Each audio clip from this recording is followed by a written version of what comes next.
कई मामलात के अंदर ईरान के साथ भी गैबी मदद आ जाती है, पाकिस्तान हाँ के साथ नहीं आई है। मैं आपको वो भी बता देता हूं। मसलन मैं जी। समझता हूं 1979 का जो इनकलाब आया हम्म। वो ईरान के साथ अल्लाह ताला की गैबी मदद आई थी।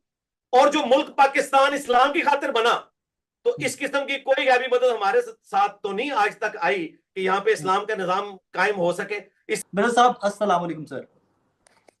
वालेकुम अस्सलाम व रहमतुल्लाहि व बरकातुहू वला हौला वला कुव्वता इल्ला बिल्लाह। अल्लाहुम्मा सल्लि अला मुहम्मदिन व अला आलि मुहम्मद। रब्बि इश्रह ली सदरी व यस्सिर ली अमरी वहलुल उक़दतम मिन लिसानी यफ़क़हू क़ौली। शुक्रिया साकिब भाई, बजाय इसके कि आप हमसे मुताल्लिक चीजें लोगों से सुनकर कोई राय कायम करते, आपने डायरेक्ट मुझसे राब्ता किया। अल्लाह आपको जज़ाए खैर दे। अल्लाह का नाम लेकर शुरू करें। थैंक यू इंजीनियर साहब। इंजीनियर साहब उसी क्लिप से स्टार्ट कर लेते हैं जो आज मेरे पास भी बहुत सारे व्हाट्सएप ग्रुप्स में आया है, ट्विटर के ऊपर भी बहुत ज़्यादा सर्कुलेट कर रहा है। और उसमें आप ये सजेस्ट करते हुए दिखाई देते हैं कि एक ही रात के अंदर अटैक किया, ईरान के अंदर तबाही हो गई एंड एवरीथिंग। और उसके बाद ट्रंप वाली डील या अमेरिका वाली डील जो है या बाकी किसी और सुपर पावर के कहने के ऊपर ईरान को डील ले लेनी चाहिए, डेज टू कम अपनी मीशत के ऊपर काम करना चाहिए। मिर्जा साहब मुझे आपके सवाल की या इस सजेशन की या इस वर्जन की बिल्कुल समझ आती कि अगर ईरान पहले से अटैक करता। ईरान तो घर पे बैठा हुआ है, उठता है, अटैक करता है, तबाही उतार देता है, उनकी फौज के जर्नैल शहीद कर देता है। फिर खबरें आती हैं कि जनाब ट्रंप ने रोका है तो, वरना तो उनके जो सुप्रीम लीडर हैं ईरान के उनको भी शहीद करने जा रहा था या अटैक करने जा रहा था। जरा प्लीज समझाइए कि व्हाट वाज गोइंग ऑन। देखिए, जिस वीडियो का आपने जिक्र किया ये ऑलमोस्ट कोई 70 मिनट की वीडियो है, जिसमें मैंने कई एक टॉपिक्स को एड्रेस किया है, पूरे कॉन्टेक्स्ट के साथ एक पूरा मुकदमा खड़ा किया है। उसकी कंक्लूजन करते हुए ये बात मैंने सामने रखी थी एज ए लास्ट रिजॉर्ट कि अगर खुदा ना खास्ता ये जंग इस तरीके से प्रोलॉन्ग करती है तो ईरान के हक में बेहतर नहीं होगा, क्योंकि दूसरी तरफ दुनिया की बड़ी ताकतें खड़ी हुई हैं और हमने अपना मामला जो है वो इस तरीके से हैंडल करना है कि सांप भी मर जाए और लाठी भी बच जाए। और ये एंड पे बात हुई थी। पहले मैंने सबसे पहले जो आगाज किया है उसमें तो जी। मैंने की इस एक्टिविटी को टेररिज्म कहा है जी। कि आज के इस मॉडर्न वर्ल्ड में वर्ल्ड वार 2 के बाद जब नेशन स्टेट्स बन चुकी हैं जी। और मुल्कों की जो है वो बाउंड्रीज हैं, तो आप किसी भी खुद मुख्तार मुल्क के ऊपर इस तरीके से हमला करें तो ये बदमाशी है, इसमें तो कोई दूसरी राय नहीं है। और जी। ईरान का पूरा हक था कि वो इसका जवाब देता। ये तो हम रोना रो रहे थे कि काश हम इतने मजबूत होते जिस तरह हम क्लेम करते रहे। ऐसा होना नहीं चाहिए था कि एक ही रात के अंदर जो है वो उनके आर्मी चीफ को भी शहीद कर दे और पासदाराने इनकलाब के चीफ को भी शहीद कर दे। और जिस तरह आपने बताया, और ये चीज अब पब्लिकली सामने आ चुकी है कि ट्रंप ने उनको रोका था, वरना वो सुप्रीम लीडर को भी शहीद कर सकते थे। तो क्या हम इतने कमजोर हैं कि जैसा छोटा सा मुल्क इस तरीके से ईरान जैसे बड़े मुल्क के साथ कर सकता है और उनकी आवाम के ऊपर जुल्म ढा सकता है? तो मैं रोना रो रहा था, काश हम साइंस और टेक्नोलॉजी में इतने आगे होते कि हम इन्हें मुंह तोड़ जवाब दे सकते।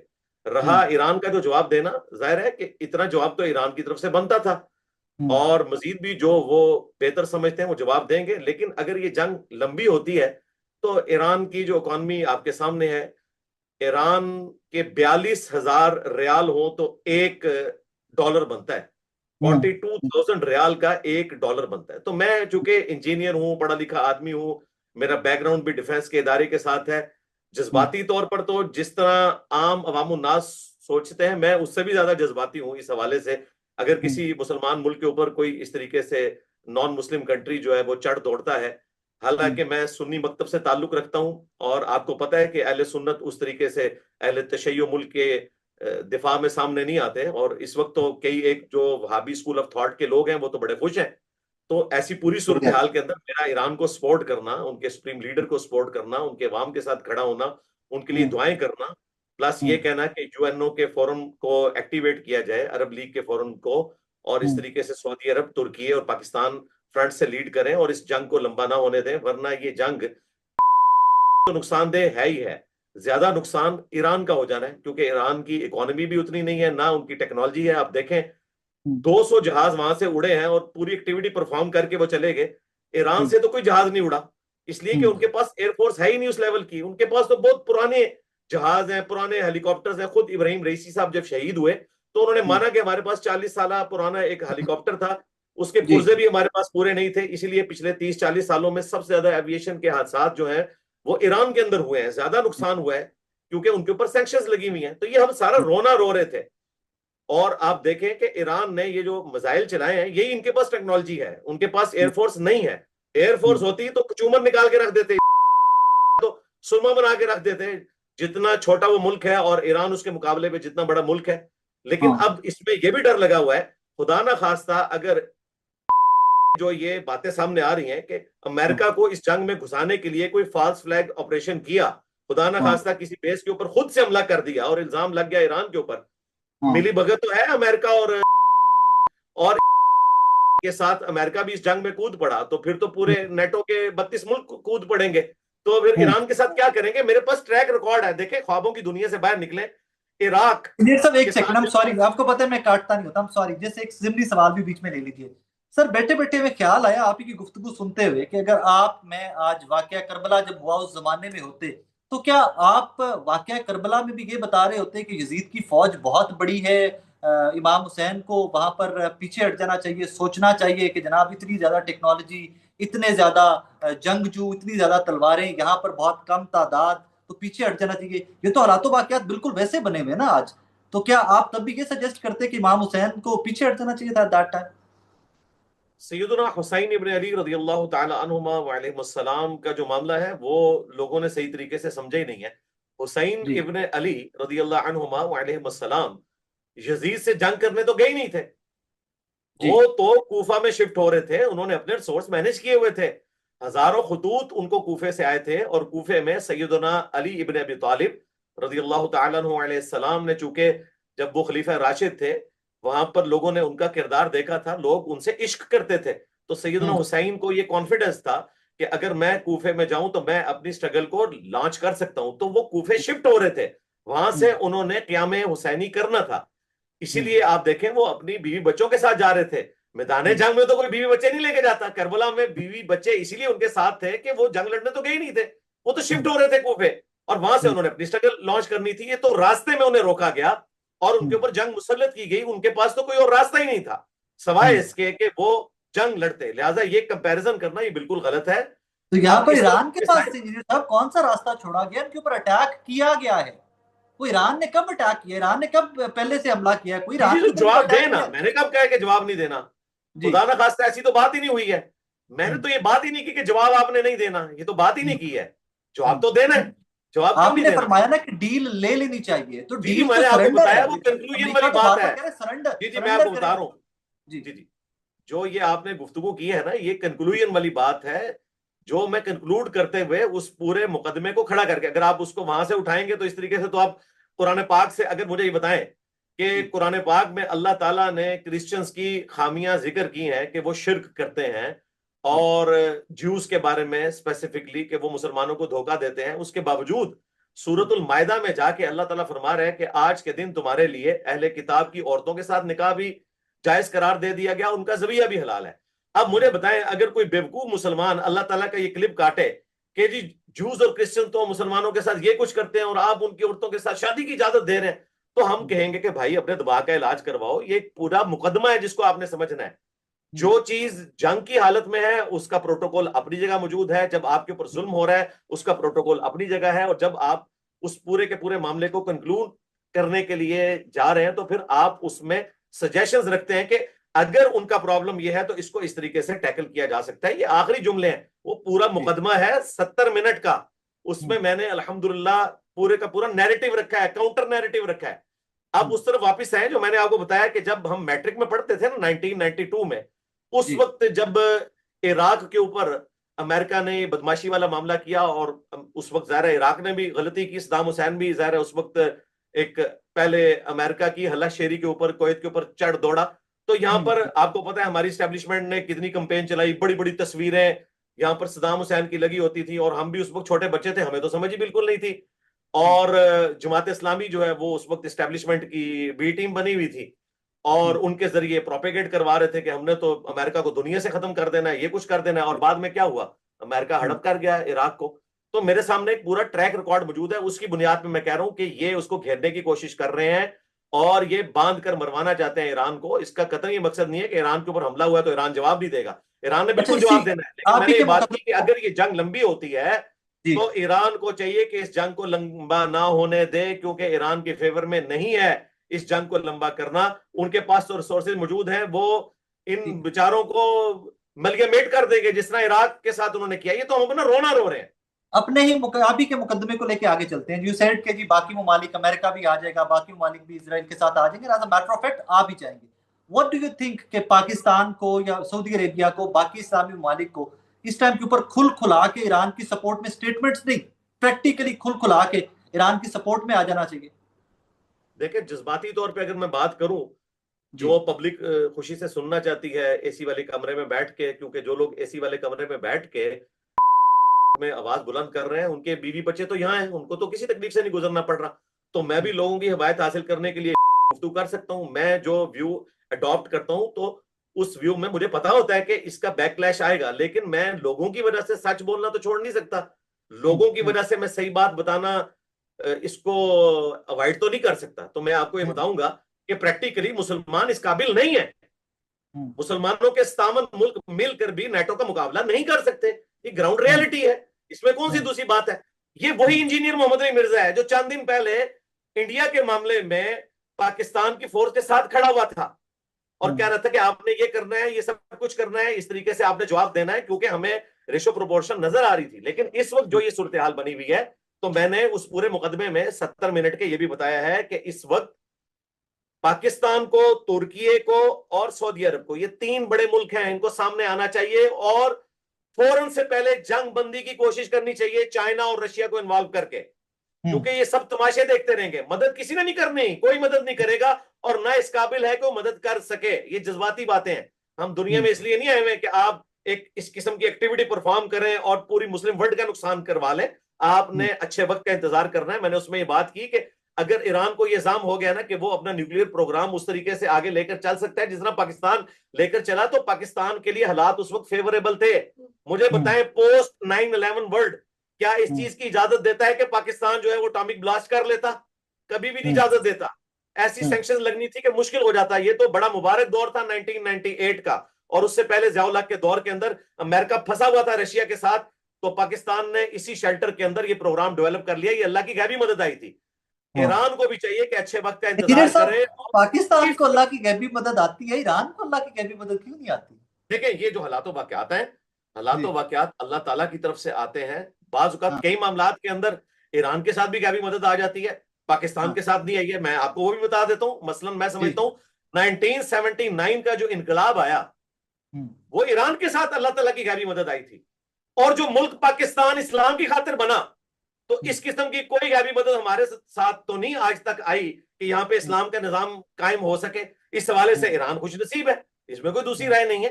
तो ये मुसलमान का एटीट्यूड है कि किसी भी अच्छाई को अल्लाह की तरफ मंसूब किया जाए और हम्म किसी भी कमजोरी को अपनी जात की तरफ मंसूब किया जाए, और फिर अच्छे वक्त का इंतजार किया जाए, अल्लाह की हम्म तरफ रुजू लाएं और हम्म अपने मामलात को प्रेजेंट वर्ल्ड के अंदर देख कर चलें जिसके हम्म। अंदर मुसलमानों की बेहतरी।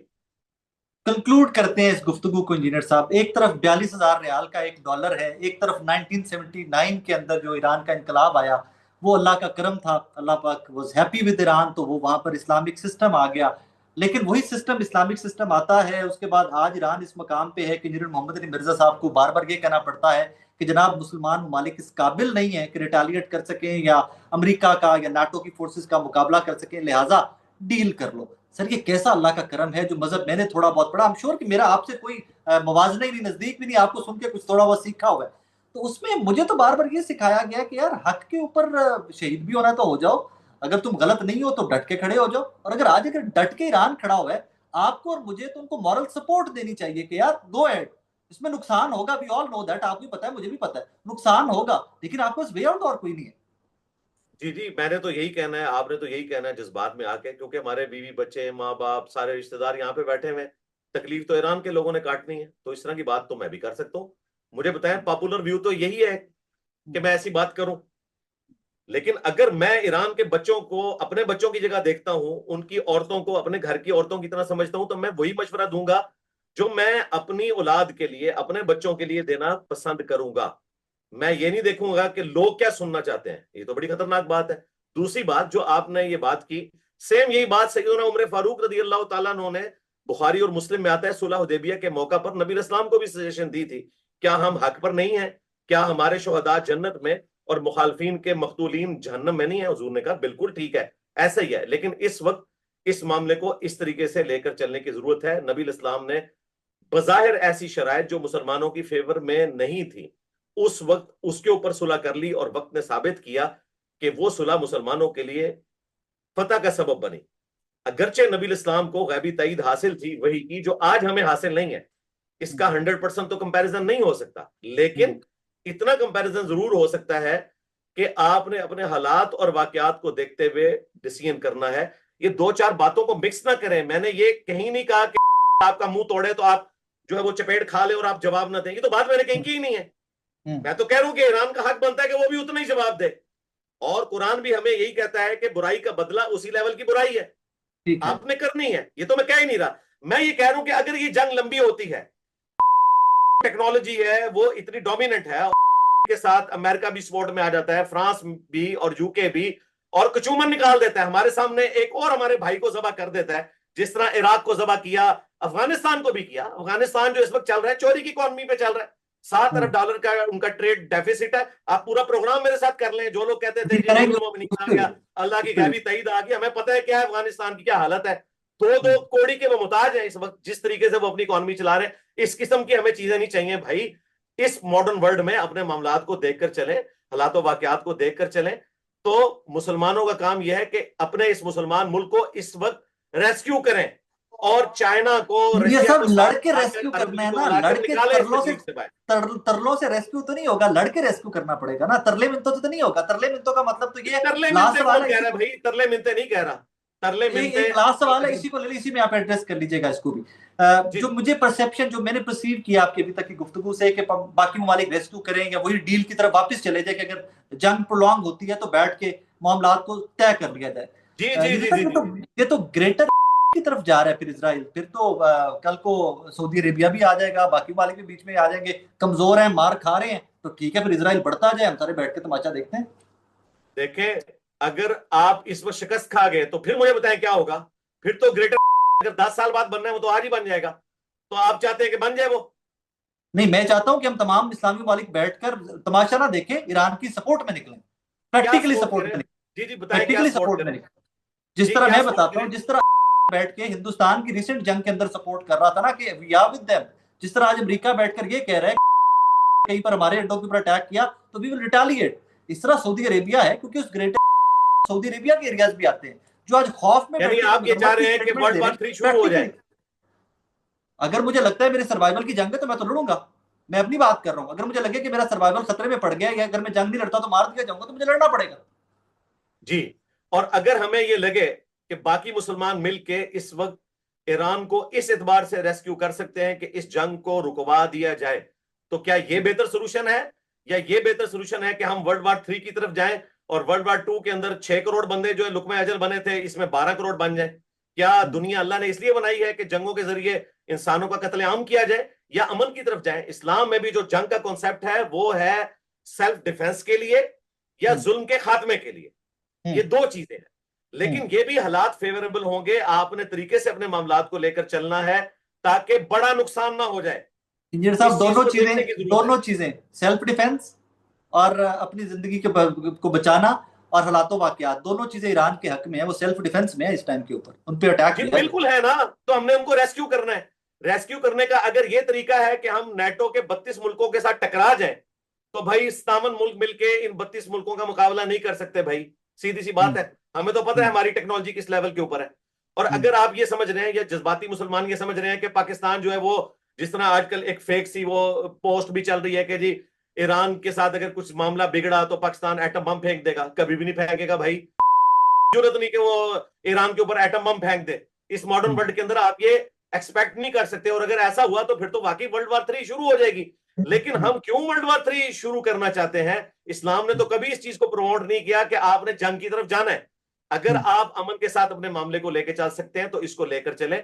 ये जो मैंने डील की बात की थी वो बार बार बीच में आई है, वो आउट ऑफ कॉन्टेक्स्ट में चीज हो जाती है। डील की बात मैंने ये की थी कि इस वक्त हालात फेवरेबल नहीं है ईरान के लिए। अगर इस वक्त यूरोपियन मुल्क, अमेरिका और नेटो ये उनसे चाहते हैं कि वो फिल वक्त अपने इस न्यूक्लियर प्रोग्राम को इससे आगे ना बढ़ाएं जितना कि वो चाहते हैं, तो ये एग्रीमेंट अगर कर लें, और आज से तकरीबन 6-7 साल पहले खामनाई साहब भी इसके साथ एग्री कर गए थे कि हमने अपने मुल्क को आगे लेके चलना है। उस वक्त बारक ओबामा के साथ दोस्तियां यारियां चल रही थी भाई। वो इंजीनियर साहब के मशवरे के ऊपर तो ईरान नहीं कर रहा था ना, क्यों डील कर रहा था, और कर ली, कामयाब हो गया सब कुछ।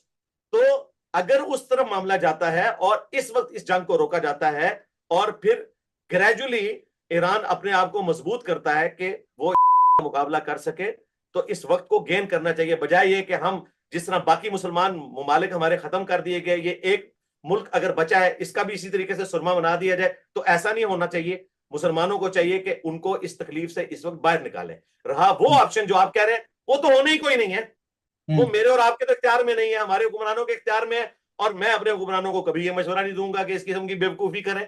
कोई करने की जरूरत नहीं है, कोई टार्जन बनने की जरूरत नहीं है। अच्छे वक्त का इंतजार करें, टेक्नोलॉजी में अपने आप को आगे लेकर जाएं। आज वर्ल्ड वार 2 के बाद इन 5 ताकतों ने दुनिया की जो इमामत हासिल की हुई है, ये उन्होंने अर्न की है। वर्ल्ड वार 2 के अंदर हर 5 मिनट में एक जहाज बना रहा था अमेरिका। 4 लाख जहाज उन्होंने बनाए हैं, तब उन्होंने वो जंग जीती है भाई। हम तो जहाज का एक नट बोल्ट भी नहीं बना सक रहे। चाइना की मदद के बगैर हम जीरो हैं। सीधी सी बात है, ये नंगी बात है लेकिन हकीकत बात है। हमने ये सब कुछ चाइना की मदद से डेवलप किया, और हमारे अपने साइंटिस्ट भी, इंजीनियर्स की भी कंट्रीब्यूशन है। तो हम इस लेवल के ऊपर जो आज पहुंचे हैं, वो इतने सालों की मेहनत के बाद पहुंचे हैं।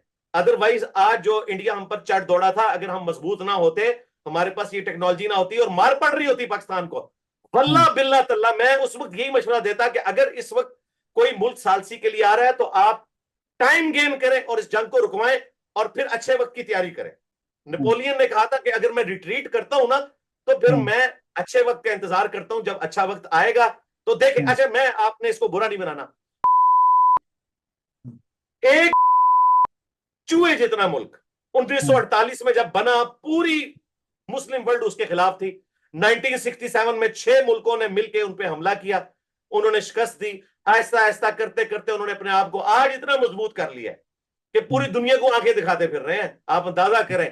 तो उन्होंने वक्त गेन किया, हमें भी वक्त गेन करना चाहिए, और इस प्रेजेंट वर्ल्ड के अंदर अपनी आपको सस्टेन करने के लिए अच्छे वक्त का इंतजार करें। और जब आपके पास अच्छा वक्त आए, फेवरेबल हो, देखें इतना लंबा रोजा तो इस रखा है ना अपनी, उन्होंने रियासत की सर्वाइवल के लिए क्या क्या कोशिशें की हैं। अब ये ना हो कि कोई क्लिप काटे और मैं उनकी कोई तारीफ बयान कर रहा हूं। मैं तो हर उस रियासत के ऊपर और उनके मानने वालों के ऊपर भेजता हूं जो मुसलमानों के कत्लेआम में किसी भी सूरत के ऊपर जो है वो मुलविस होते हैं। जाहिर है मुझे तो अल्लाह के हुजूर जवाब देना है, लेकिन मैं आपको ग्राउंड रियलिटी बता रहा हूं कि आपने दुश्मन से भी अच्छी चीजें सीखनी है। थैंक यू इंजीनियर साहब, थैंक यू वेरी मच, आपके वक्त का बहुत शुक्रिया।